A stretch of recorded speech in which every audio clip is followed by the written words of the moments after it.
Fala, meus amigos, bom demais. Estamos aqui para mais uma aula da nossa jornada estoica.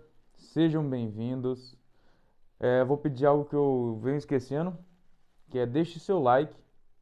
Aí, estamos no começo do canal, então isso é muito valoroso, muito motivador para quem está começando. Um comentário, um like.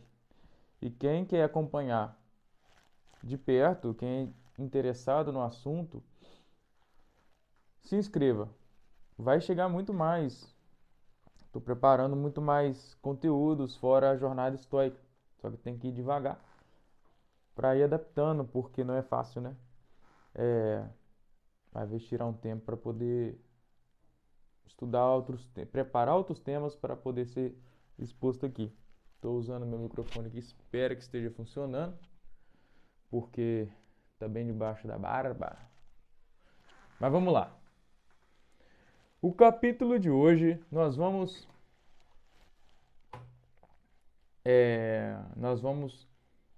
estudar a questão da culpa, né? O capítulo chama Se não há culpa, não há vergonha. E ele fala sobre o quanto é inútil o que epíteto quis dizer, que o quanto é inútil nós atribuir culpa aos outros. E isso acontece bastante. Isso é algo que eu, graças a Deus, eu acho que eu consegui implantar, uma das coisas que eu consegui implantar dentro ali do meu modo de ver as coisas, que eu não, quando acontece algo, dificilmente ou nunca eu procuro logo um culpado, sabe? Eu procuro logo o que que eu posso fazer e o que que eu não posso fazer. Isso é uma reação automática. E isso acaba sendo até um ponto até de discussão. Até algumas discussões que acabam acontecendo aqui dentro da minha casa, que a minha esposa tenta logo falar, ah, não, o errado é você, você pensa que está certo ou errado. Tenta introduzir esse assunto de certo e errado, que na minha cabeça não faz sentido nenhum. Na verdade, sim, o certo e errado, para mim, é sobre as questões morais. Tem um certo e tem um errado. Tem coisas que não são relativas. Mas sobre questões caseiras, questões rotineiras, assim, questão de achar um culpado é muito inútil, sabe? É muito melhor você achar a solução. Às vezes, realmente, a pessoa pode ser culpada, mas nada vale deixar claro isso. Mas vale você conversar e ver o que pode ser melhorado ou não. E tirar um pouco do vocabulário essa questão da culpa, de você ter errado. Porque isso prejudica mais a você do que a outra pessoa. E o capítulo vai começar falando então o seguinte: se são os nossos sentimentos sobre as coisas que acontecem que nos deixa mal, o que vale atribuir a culpa ao outro? Geralmente a culpa é nossa por nós sentirmos dessa forma, não a do outro por ter feito algo. Você entendeu? Então primeiro a gente avalia nós mesmos, antes de avaliar o outro. Você entendeu? Se é o nosso sentimento que nos atormenta e não as coisas em si, conclui-se que culpar os outros é tolice. Portanto, quando sofremos reveses, perturbação ou desgosto, nós culpamos jamais os outros, mas nossas próprias atitudes. Então, quando a gente se sente angustiado, a gente aqui vai falar que é mesquinho você culpar o outro pelo seu sentimento, pela sua tristeza. Você quer? Porque logo você vai achar uma saída fácil. Você entendeu? Então, vai acabar a culpa acontecendo, a coisa acontecendo, e você logo vai procurar uma saída fácil, que é logo culpar o outro. Uma solução fácil, é culpa dele. E nada posso fazer. Conheço bastante pessoas assim que aí fica naquilo ali mesmo. Não, é culpa dele, ele que fez aquilo. Tá na cara que ele podia melhorar. Que às vezes nem é culpa o outro. Eu, particularmente, eu avalio bem a situação do outro, o que está acontecendo em volta do outro, me ponho no lugar e muitas vezes eu vejo que às vezes eu faria a mesma coisa, às vezes Eu entendo a situação do cara, que na cabeça dele realmente ele tá certo, aquilo ali faz sentido. E que algumas vezes o culpado é eu e não era ele. E que na verdade era um erro de interpretação dos dois, ou às vezes até um acerto de interpretação dos dois da situação que não combinaram. Então, você desenvolvendo o seu plano racional, a sua racionalidade e a sua profundidade de enxergar as coisas, e isso você alcança por meio da filosofia, o estudo filosófico, vai te dar um olhar mais aguçado das coisas e do acontecimento, você vai conseguir enxergar. Eu ia falar a verdade, mas a verdade ela ainda é muito suprema, né? Você vai conseguir chegar, se aproximar um pouco da verdade, né? Do que é verdadeiro ali na situação. E você vai enxergar as coisas como elas são. Só que acontece que isso vai te dar um pouco de dor de cabeça no sentido que só você vai enxergar assim, mais ninguém. Você pode e causa um estresse interno. Você enxergar a situação como ela é e as coisas começar a parecer até óbvias, sabe? Deixa eu matar uma curiosidade minha.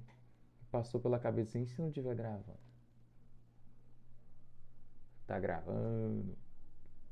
Passou 6 minutinhos. E, e você não, principalmente questão de cônjuge. Mas não tem como você, e amigos, situações assim. Mas não tem como você. Não tem como você exigir que as pessoas enxergam do jeito que você enxerga, não. Isso daí você não vai conseguir, tá? Isso daí é só você. Ninguém é obrigado a estudar o que você estuda, ninguém é obrigado a meditar o que você medita. E ler o que você lê. Você pode, no máximo, fazer alguns questionamentos, alguma conversa tranquila, sem tentar empurrar verdade nenhuma, tá?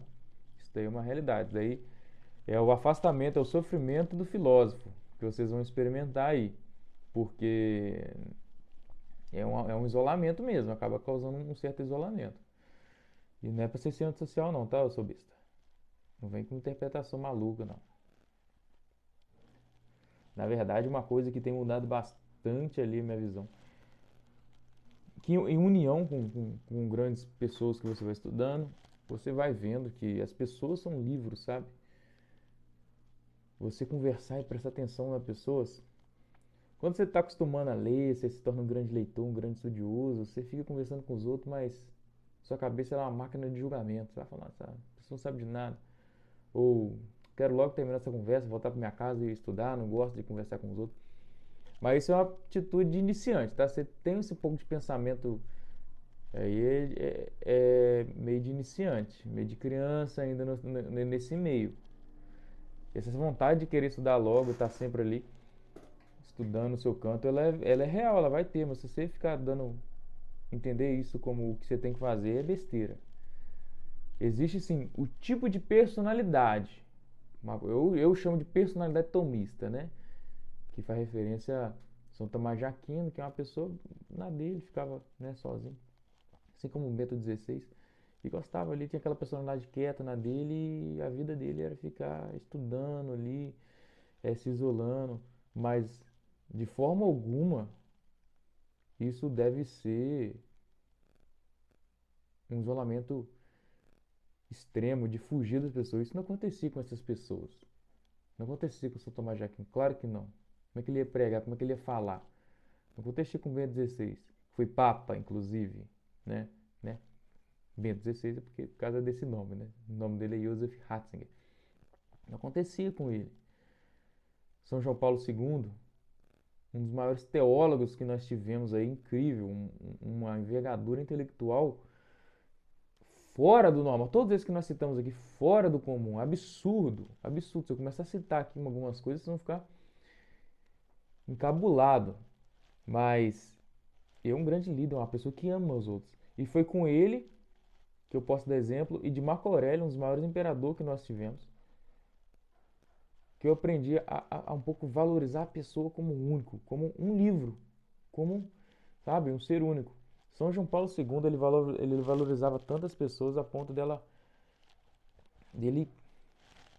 dele enxergar toda uma divindade na pessoa, não cometendo idolatria, óbvio que não, mas enxergar a criação de Deus ali e amar ela de uma forma que ele prestasse total atenção, independente do grau de intelectualidade da pessoa, parecia um varredor de rua que for. Ele se entregava ao máximo àquela pessoa, a atenção nas suas palavras, sabe? Por amor e por ternura e por tudo mais. E Marco Aurélio também dizia, tem uma frase dele que eu não vou conseguir lembrar com exatas palavras, que é praticamente a morte de um único homem é uma grande perda ali. É como se cada homem, cada ser humano tivesse seu conteúdo especial, que só conversando com ele que você alcançaria uma nova visão de realidade. A ponto que se essa pessoa morrer sem você ter falado com ela, seja qual o lado do planeta que ela esteja, é uma grande perda ali, sabe? Eu não sei a palavra exata aqui, acho que quando a gente for estudar ele, nós vamos achar um pouco no livro dele. Tô ansioso já. E tá até ele aqui, ó. Tô marcando o livro com do epíteto com marca-livro dele. Livro Meditações de Marco Aurélio. E a ponto de qualquer que seja a pessoa ela ter esse grande valor. Só que eu acho que a gente desviou muito do assunto. Bom que a gente consegue ter mais coisas para discutir, né? Fora esse capítulo aqui que o tema ele é bem curto. E que nós já abordamos, acabou que nós abordamos tudo, né? Aqui ele fala, só para a gente finalizar, que um dos sinais que indicam o início do progresso moral é a extinção gradual da culpa. Passamos a ver como é inútil fazer acusações. Quanto mais examinamos nossas atitudes e trabalhamos nosso íntimo, menos estamos sujeitos a ser assolados por tempestuosas reações emocionais, as quais buscamos explicações fáceis para aquilo que nos acontece.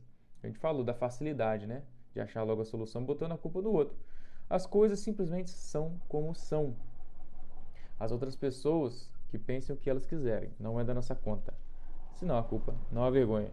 E é isso. A extinção da culpa ela vai começar a fazer você a ter menos reações emocionais. Ainda bem que eu estou de microfone, porque a máquina de lavar está igual um helicóptero ali. E no mais é isso. Então isso daqui é mais uma pedra, mais uma pérola para a gente incorporar nosso colar de tesouros, mais uma ferramenta no nosso cinto de utilidades ali que vai fazer a gente ser mais racional, mais sábio, mais sereno. Você tá beleza? Então, um abraço. Já vou passar esse vídeo pro computador daqui a pouco, já deixar a estreia. Tô gravando hoje terça, às 8h20. Então, 9 horas, daqui a pouco já vai sair um vídeo. Sem ser esse daqui semana que vem. Que na verdade para você é agora. Valeu, um abraço.